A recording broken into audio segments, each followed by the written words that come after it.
ने सार्वजनिक तौर पर माफी भी मांगी। कितना ही अच्छा होता कि जब पार्लियामेंट में चर्चा हुई थी इस बिल पे और उसके बाद 3-4 सेशन और हुए पार्लियामेंट के और इन कानूनों को लेकर भी धरने हुए, वॉकआउट हुए, पार्लियामेंट में चर्चा हुई और तमाम राजनीतिक दल एक तरफ थे इस बिल को सरकार से मांग करने में कि इसे वापस लिया जाए। जब मैं भी लीडर अपोजिशन था तब भी हमने बताया था कि हम लोगों के लिए कानून बनाते हैं और अगर लोग ही इस कानून को नहीं चाहते हैं तो कानून बनाने का क्या फायदा। काश प्रधानमंत्री जी ने और भाजपा की एनडीए सरकार ने अगर ये 2 साल 1-1.5 साल पहले निर्णय लिया होता तो कई जाने जो धरने के दौरान चली गई ठंड में बीमारी की वजह से और सर्दी और गर्मी में, भयंकर सर्दी और भयंकर गर्मी में लाखों की तादाद में किसान दिल्ली के आसपास डेरा डालते रहे सड़कों पर। तो अगर ये किया होता पहले तो पार्लियामेंट का भी मान सम्मान रहता, इतनी जाने भी नहीं जाती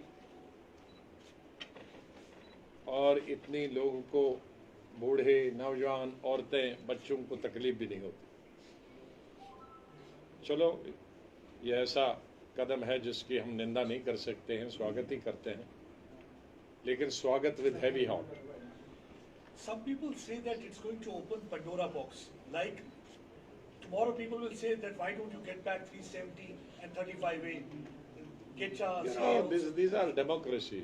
Democracy, we have to go by the will of the people, and there was no controversy. Let me tell you, there may be bills, number of the bills. Some people may be for, some people may be against, which is bound to happen in democracy.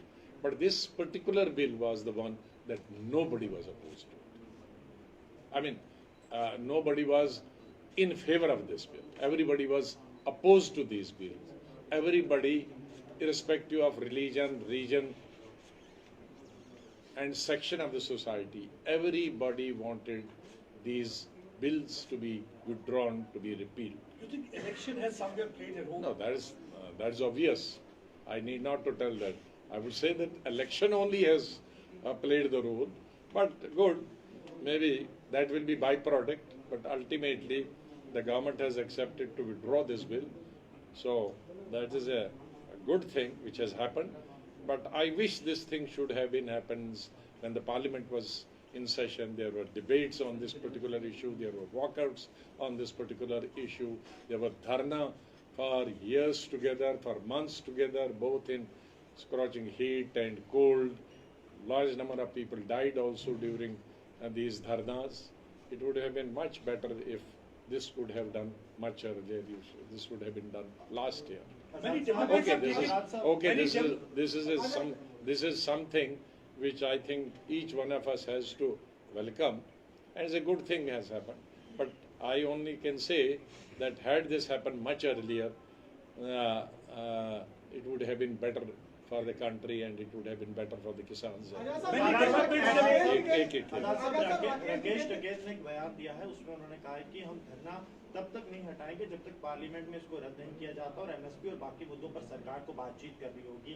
किस तरह आप देखते हैं इस बयान को? नहीं, देखिए, एक तो अनाउंसमेंट है और दूसरा इसी महीने पार्लियामेंट आ रहा है, कुछ दिनों में ही आ रहा है। आज 19 है, 29 को सेशन, 10 दिन में, तो स्वाभाविक है कि बिल आएगा इस सेशन में और 10 दिन कोई ज़्यादा समय नहीं होता है।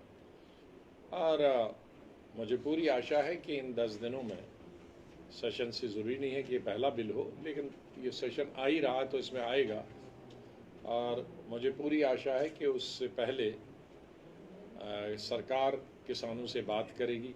ऐसा नहीं कि आपने रिपील किया और बहुत सारी चीज़ें आउटस्टैंडिंग उनकी हैं, या कुछ हाफ बेक्ड हाफ कुक किया, कुछ दिया कुछ नहीं दिया, तो फिर और झगड़ा हो सकता। अब उन्होंने विड्रॉ किया है तो उनको बिल्कुल सरकार को साफ दिली से इसको विड्रॉ करना चाहे और किसानों की डिमांड जो है या उनको अकोमोडेट करना चाहिए या उनकी जो मिसगिविंग्स हैं उनको दूर करना चाहिए। Sir, there had been development within the party also. There had been development within the Congress party also. You had been removed from the disciplinary committee. You think that somewhere they are trying to discipline all those people who are asking for changes within the party? Well, I have been in that disciplinary committee for quite a long time. I was in that disciplinary committee for 5 years during Rajiv Gandhi's time, way back about 35 years, 36 years back. And in this committee, I was also there for the last 1 decade. And this is not some committee which meets every day. It meets once in 2 years, once in a year. I don't remember when was the last disciplinary committee meeting. I think maybe for the last 1.5 years, no such committee has met. So this is not something a big thing. Many of your earliest resigning and then all of a sudden they're taking decision. You think that they are not very democratic in their approach? Well, these are some issues which are within the party, need not to be discussed through media and in public. आजाद साहब, इस तरह से कल एक बहुत कड़ा संदेश जेएनडीके कांग्रेस की तरफ से आपकी हाईकमान को गया है कि यहाँ पे मीर नहीं चलेगा, आजाद चलेगा। क्या लगता है कि एक नए नेता की बहुत जरूरत है यहाँ पे? वो कहना नहीं चाहिए था, लेकिन किसी से निकल गया। अब ये पार्टी इतनी डेमोक्रेटिक पार्टी हमारी, सबको इजाजत है अपनी अपनी बात कहने का। Lieutenant Governor has set a deadline. He is saying that after 2 years the terrorism will be wiped out. So how? I wish I will be one who will be overwhelmed. You think that's going to happen? Well, that they have to see. They have to ensure. If he has said, he must be ready to do that, and we all will cooperate. I think each political party should cooperate. We will be the happiest persons if that happens.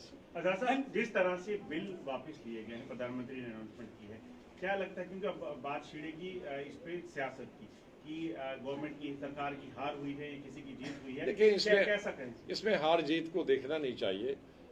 हम हमेशा कहते हैं, राजीव गांधी के वक्त में एक bill वापस लिया गया था, बाकी बिल मुझे लगता है कि गवर्नमेंट को कभी प्रेस्टीज पॉइंट नहीं बनाना चाहिए। जनता की जो विल है और समूचे देश की जो विल है, विशेष रूप से ये मांग किसी एक पर्टिकुलर पार्टी की या पर्टिकुलर रिलीजन या रीजन की नहीं थी, इसको रिपील करने की, इसको वापस लेने की। तो गवर्नमेंट ने विलम्ब कर दिया, गवर्नमेंट ने देर कर दी। इसको पहले ही लोगों की जो मंशा थी उसको भांप लेना चाही थी और लोगों की मांग को पूरा करना चाहिए। अब देर से किया तो अच्छा किया, लेकिन इस बीच में नुकसान बहुत हो गया देश का।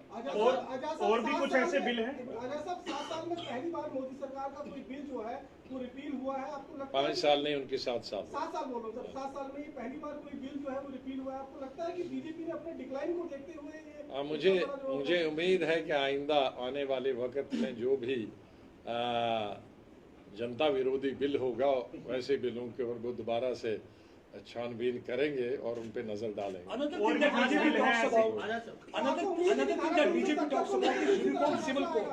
सर, आपको उम्मीद है कि धारा 370 को लेकर भी इसी तरह का कोई फैसला? चलिए, अभी आप दूसरा इशू मत उठाइए। अभी जिस बिल की चर्चा हुई है, जो विड्रॉ करें हम। Another thing that BJP talks about is uniform civil code. What is your opinion about that?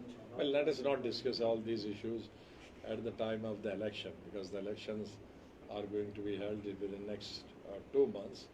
We should not raise such issues which divide the nation and which divide the country, and so should not government also think or do any such thing which will divide the nation.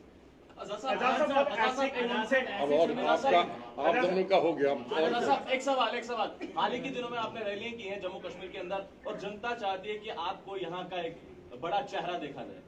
देखो, जनता क्या चाहती है तो उनके चाहने को तो मैं रोक नहीं सकता, लेकिन ये 2-2.5 साल में हमारा घूमना स्टेट में बंद हो गया, और आया भी तो जम्मू और श्रीनगर। तो जम्मू और श्रीनगर तो स्टेट नहीं है ना, इसके अलावा भी और 18 डिस्ट्रिक्ट्स हैं, उनमें जाना न हुआ। उसके 2 कारणों से नहीं वह 1 साल भर तो घूम ही नहीं सकते थे, बिकॉज गवर्नमेंट ने पाबंदी लगा दी थी 5 अगस्त 2019 के बाद, और वो पाबंदी अभी हटी नहीं थी, तो डबल पाबंदी होगी, एक सरकार की पाबंदी और दूसरी कोविड की पाबंदी, तो दोनों मिलाकर ये 2-2.5 साल हम घूम नहीं पाए। अब उसको कंपनसेट कर रहे हैं, जहाँ जहाँ जाएंगे पूरा विंटर भी घूमेंगे, समर भी घूमेंगे, लोगों के बीच में उनकी समस्याओं के बारे में भी पता लगता है, और उनकी समस्याएं जो होती हैं उनको हम सरकार जहाँ जहाँ किसी से बात कर सकते हैं वहाँ बात करेंगे, जहाँ बात नहीं कर सकते हैं उसको आपके द्वारा, वो आपके हमारी जॉइंट साझा काम है कि हम उनकी बात उठाएं और आप उसको आगे करें। हाँ, बातें ये भी उठ रही है कि आप भी अगर जो है कांग्रेस सीट में कोई फैसला नहीं लेती है तो जम्मू कश्मीर में भी पंजाब जैसी स्थिति कांग्रेस के लिए हो सकती है। तो ऐसा अभी कोई सोचा नहीं। थैंक यू एक दफा कुछ की बात बताई।